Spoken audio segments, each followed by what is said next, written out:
Naiintriga na naman ngayon ng kapuso actor at Viva artist na si Zian Lim.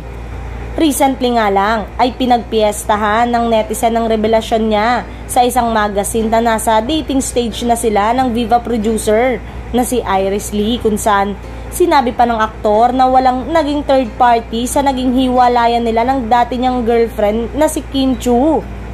Ang bagong intriga naman ngayon kay Zian ay ang revelasyon ng isang teleserye writer ng GMA Network na mahirap daw katrabaho ang aktor.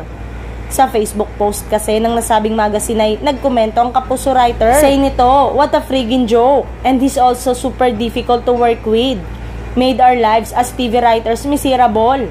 Nagkatrabaho ang dalawa sa teleseryeng Hearts on Ice, ang ikalawang show ni Zian bilang kapuso, at kung saan nakapareha niya si Ashley Ortega. Narinig nga dati mula sa mga talent na nais mapaganda ni Zian ang mga eksena niya, kaya nag-request daw ito na baguhin ang ilang eksena at ka-eksena sa serye na dagdag trabaho naman para sa mga writer. Marami namang netizen ang concern sa nasabing writer na baka matanggal sa trabaho, pero ayon sa mga kaibigan sa GMA7, sa ilang buwan na itong umalis ang Pilipinas at mas masaya na itong nagtrabaho sa ibang bansa.